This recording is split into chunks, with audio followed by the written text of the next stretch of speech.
if there's any place you would call home, because now you're in Zurich, you've been to Bali before, we met in Bali actually, your home is the Netherlands as I understand, Yeah. but where is home to you? What feels like home to you? I think there's two homes actually. One's for sure Bali. Yeah, it's I think my main home. It's the home that I chose for myself. And then the other home I was born with, and that's my hometown Delft in the Netherlands. And it's always good to go back to my hometown because my brother still lives there, my mother lives there, my grandmother lives there. So yeah, I really love being back home in the Netherlands, just to see my friends and my family. And then when it comes to like the home that I chose, it's Bali. However, at the moment, I'm a little bit debating whether or not I want to make that a long-term home or maybe even move somewhere else. Okay, Four and a where half. could that be? I don't know yet. I've been there for 4.5 years, and Bali is very beautiful. I really love living in Bali. However, as a Westerner, you're not allowed to own any money or any land in your own name. You have to give money to a local and then lease it from the local, and then it's like a lease for 30 years, for example. And this is something that that I struggle with a little bit, with the idea of only owning a house for 30 years, and then you can prolong, but you never know how the contract will go after those 30 years. So when it comes to building a family and having a house, somewhere where I can definitely live for a longer period of time, and it's just going to be my piece of land, my house, and no one can take it away from me. Like that idea is something that that I think will. It doesn't really matter where in the world, but that's the idea that I have for the future. And I'm not saying like it has to be tomorrow, but the next couple of years, I will most likely move to more of a location where I'm allowed to live without always having to apply for visas. Yes, yeah. Own the house that I live in. Yeah. So how does life look in your case at the moment? You're traveling quite a lot, and how does it look? So yeah, every week I'm in a different city, pretty much, in a different country most of the time as well. So I actually left Bali on the 10th of June, and on the 14th of June I flew to Zurich, to Switzerland, where I'm now in this 1 week. I'm here for 6 nights. I'm sleeping in 2 different locations. So I had 3 nights in one location on one side of the city, and now I'm on the other side of the city for 3 nights. Then I take a train to Innsbruck to teach at a festival, and then I have 3 nights there. Then I take the train to Vienna. I have 5 nights there. So it's always like 3 to 5 nights in one location, and then I move on to the next city. So yeah, that's pretty much life at the moment. And because I do a lot of work behind my computer as well, because I'm building an online program right now, online immersion for handstands for people that are beginners at the practice. It's taking a lot of time and a lot of energy to get that together in a way where I feel really happy with it. So yeah, it's like it's not that outside of teaching I'm doing nothing. No. Like the only thing I need is an internet connection. So in the end, it doesn't really matter where in the world I am. I'm still able to do what I love, which is teach handstands and provide opportunities for people to learn. Yeah. Cool. Okay. As you just mentioned it, let's just talk about the video program you're about to launch, or you already launched the 7-day program as I've seen. And can you tell us a bit about the video program you made? Yeah. So the 7-day free mini course. Yeah. So 7 days free mini course. It's 7 days, 7 emails with a few emails containing video. It basically just gives people the basic idea of my teaching style and my approach to handstands. And then if they like it, then they can sign up for a 6-month program, where the 6-month program actually consists of a 6-week online course. And the online course is hosted in an online course platform where you can like go through modules, answer quizzes about the handstand practice, download PDFs, start discussions. In like, if you have any questions, you can start discussions. So it's a really in-depth approach for beginners at the practice of handstands to learn the correct way of doing it. Because I think when you start and you want to do it off of YouTube, there's always a lot of contradictory information, and some information works and other information doesn't work. And what I've done is basically what I teach in person, what I've been teaching for the last 4 years, I've kind of created that in an online format now. But I didn't just want to push out content in the sense like, here's a 6-week course, good luck. I also wanted to provide an actual like coaching that goes alongside it. So from the moment they start, they get access to the 6-week course. And then for 6 months, they also get access to me directly to receive personalized feedback. And that will go through a Facebook group where everybody can see each other's feedback as well, so that you can learn together.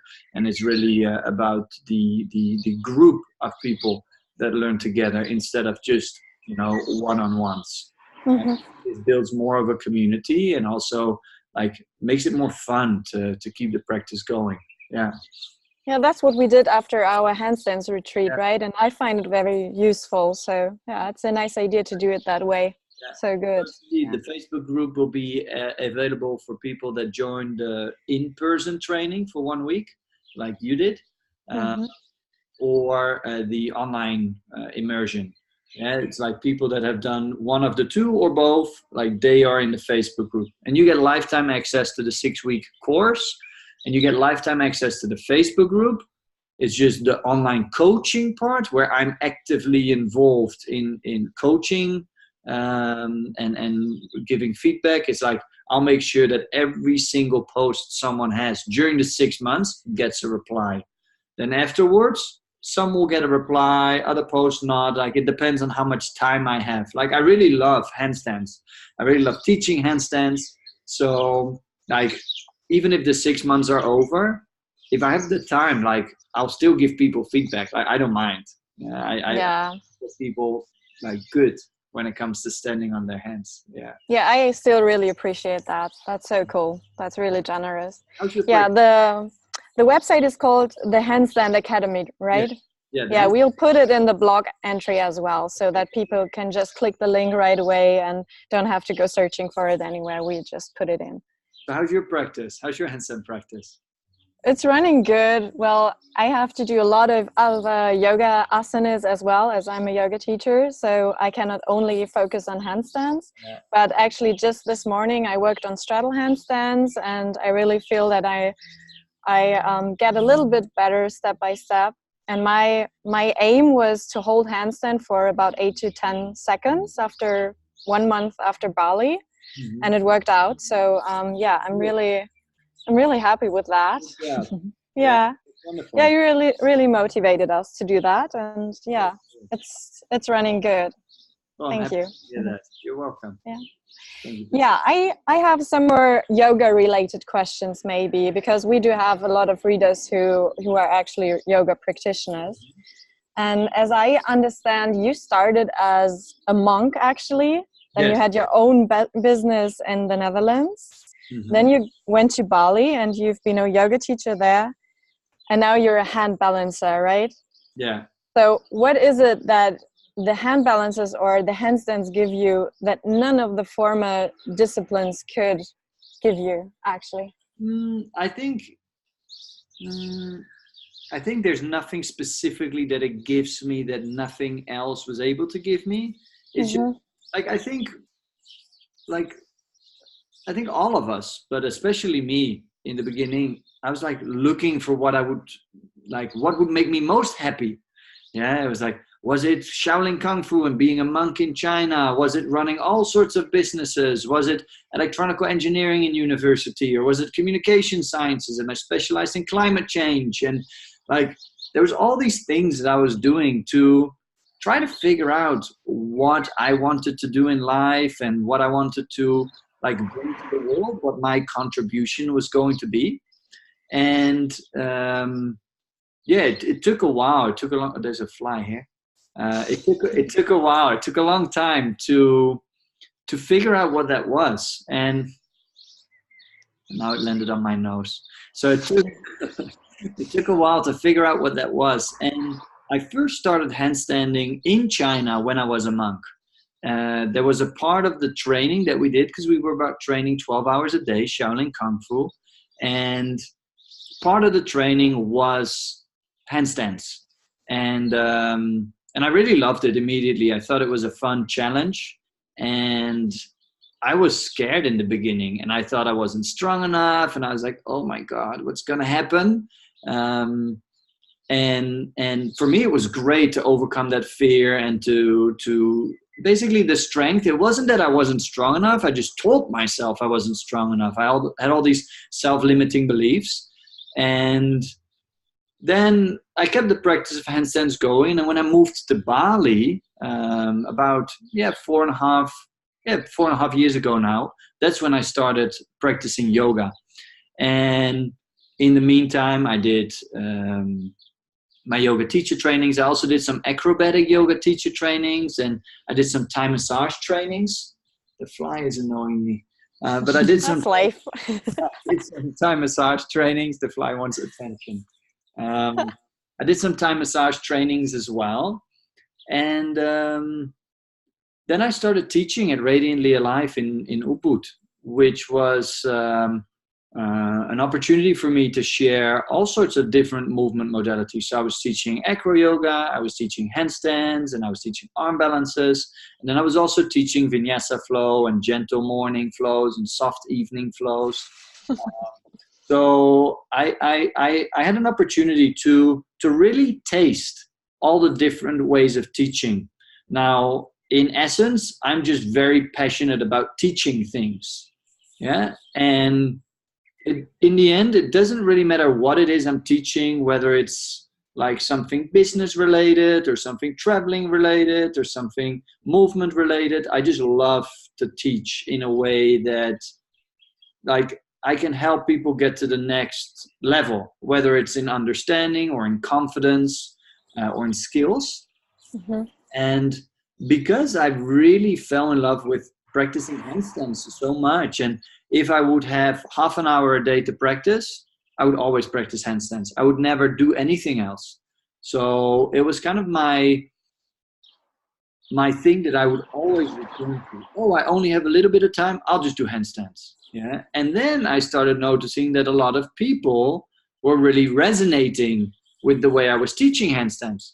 And I was like, okay, I initially didn't want to teach handstands, and people started asking me, can you teach me? Can you teach me? So I started doing that. And then I found that my passion for teaching and my passion for handstands, when I would combine the two, for me personally, it created a lot of happiness. And like, that's why, like, traveling the world right now and teaching handstands to yoga practitioners. I don't teach to anyone else, only to yoga practitioners. Yes. It's been such a wonderful journey. So I don't think that there's anything, just to go back all the way to your question, that specifically about the handstands that gives me something that I didn't experience before. It's mainly that it feels like this is just the right thing for me. And I was like, yeah, when I was 21 and I moved to China, that felt like the right thing for me at that time. And then moving to Bali, that felt like the right thing for me at that time.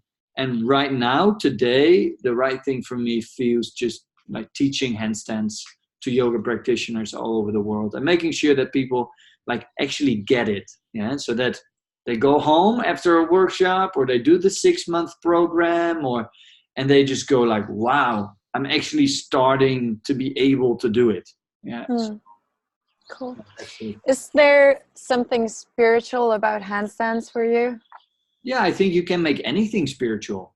And it basically is just a question, what for you the meaning is behind the thing that you're doing. And for me, like in handstands, for example, you can say, oh, I'm just doing handstands because it's a cool party trick. Not very spiritual.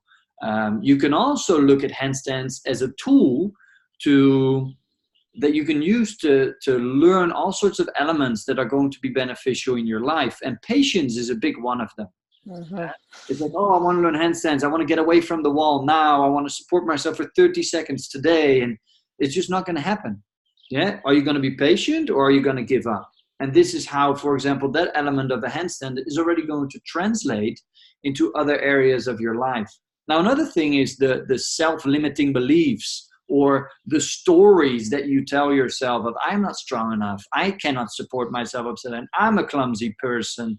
Like, overcoming these self-limiting beliefs and stop telling yourself all these negative self stories.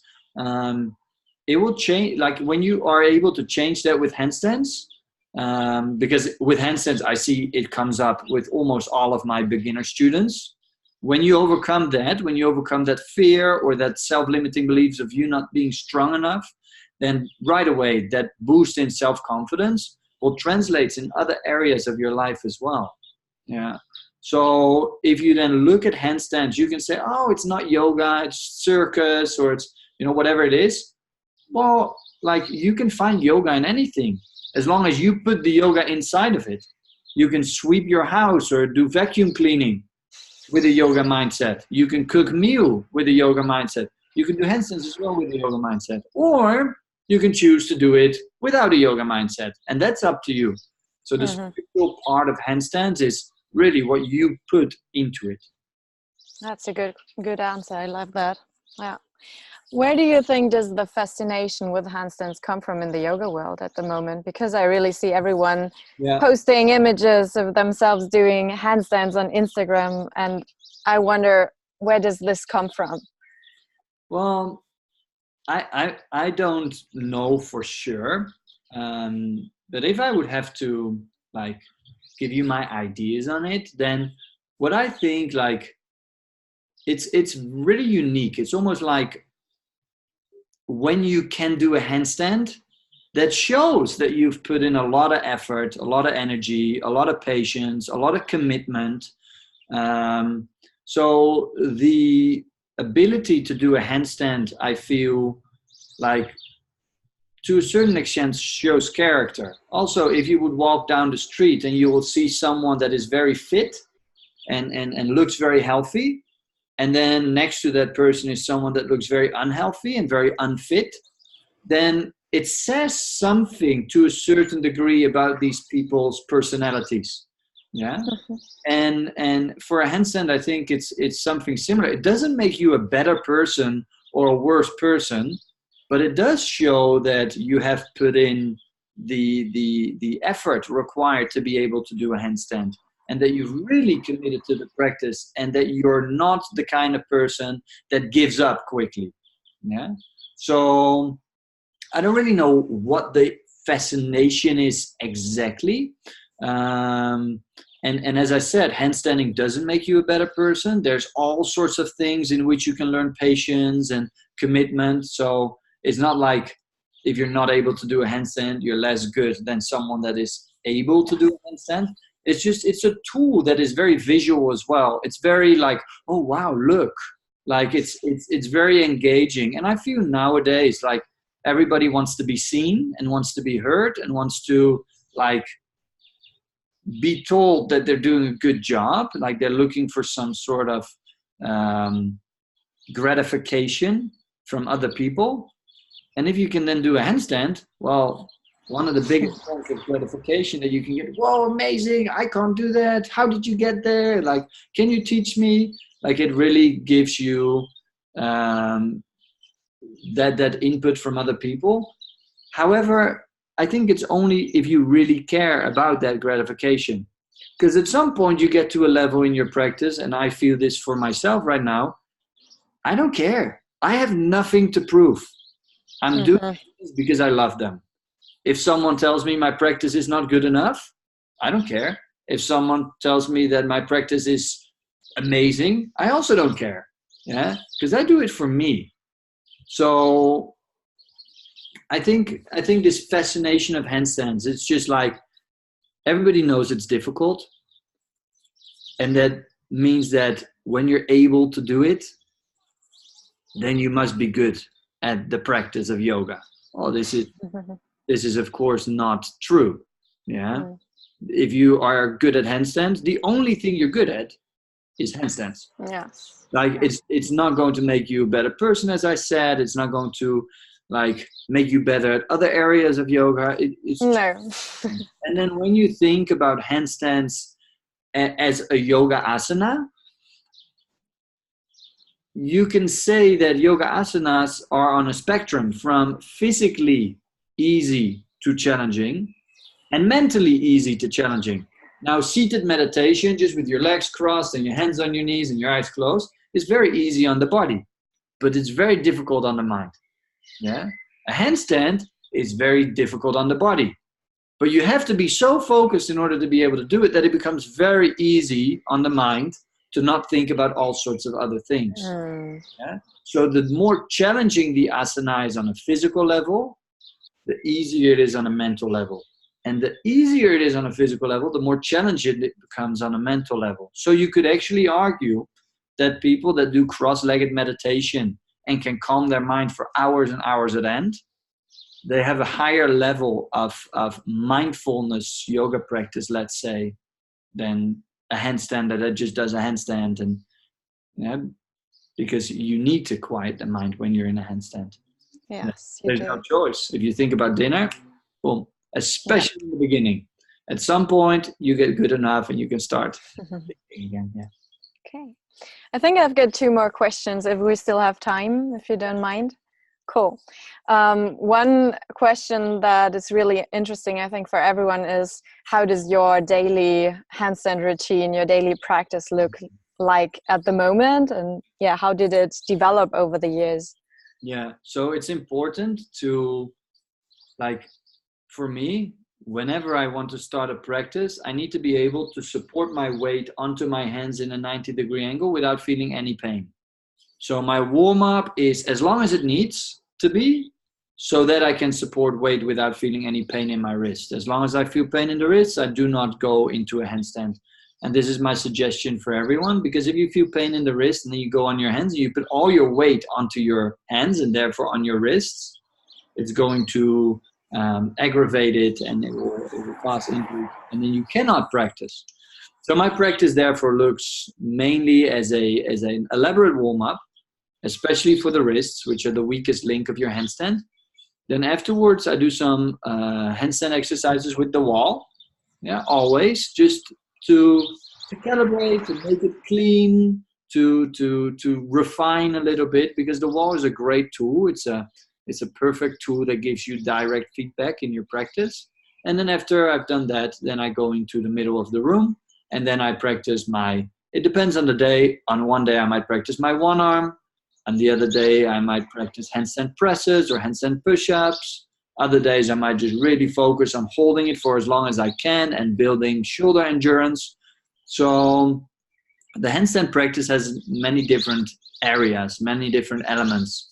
And for people that want to start the practice, I think the most important thing is to work towards half a minute balancing in the middle of the room. Until you get there, don't worry about leg positions, don't worry about presses, don't worry about one arms, don't worry about transitions. Just, you need to be able to kick up and find your handstand. So there's three things: your ability to kick up and hit the brake so that you arrive in a handstand and you stop it there. The second one is being able to support your weight on top of your hands. And the third one, which is the hardest one, your ability to correct imbalances when they occur. So in your practice, in order to get really good, instead of focusing on doing one day a week for like 2 or 3 hours, it's better to do every day, 5-6 days a week, for 15 to 20 minutes. Because it's really like a baby learning to stand on 2 feet, and it's all wobbly in the beginning. Yeah, this is the same for a handstand. Yeah, and a baby will hold on to a parent, and this is in your handstand the wall. And when you let go, most likely you'll come down very soon.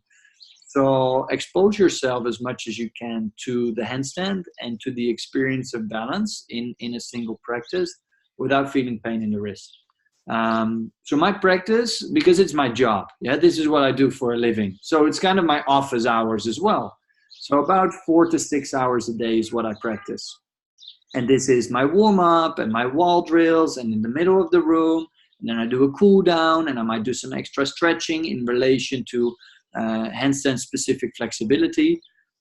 So it's a very elaborate practice. And then I might journal a little bit about handstands and see if there's anything in my practice that came up that I can use in future workshops. So yeah, I'm really on this journey to simplify the handstand as much as possible for yoga practitioners, and make sure that, because I believe that anyone can do a handstand with the right support. When you have the right support system, then you can do a handstand. You just need to know what you need to do to get there. So yeah, it's just, don't compare yourself to others. You know, it's unfair. If you, for example, compare yourself to me, yeah, then you feel really shit about your practice. Yeah? But at the same time, if I compare myself to my teachers, I will feel shit about my practice. Yeah, it's just an unfair comparison. The only comparison you need to make is comparing how good you are today to how good you were last week, to how good you were a month ago, and seeing your own improvements based on your own experience and not that of other people. Yeah. That's very inspiring. Thank you. So good. Are you about to host another retreat in Bali, a handstand retreat next year or soon? Let me look at the dates. I'll pull up the calendar real quick. It's going to be in March, March 7 to 14 and 15 to 22. I'm doing 2. So I'm doing. That's so cool. And then people leave, and then the next day I start the second one. So there will be 2 different dates in March in which I'm hosting retreats. Yeah. That's so cool. Yeah, I will mark those days for me. Cool. For sure. Hey, thank you so much for the interview. Very Thanks well. for taking so much time.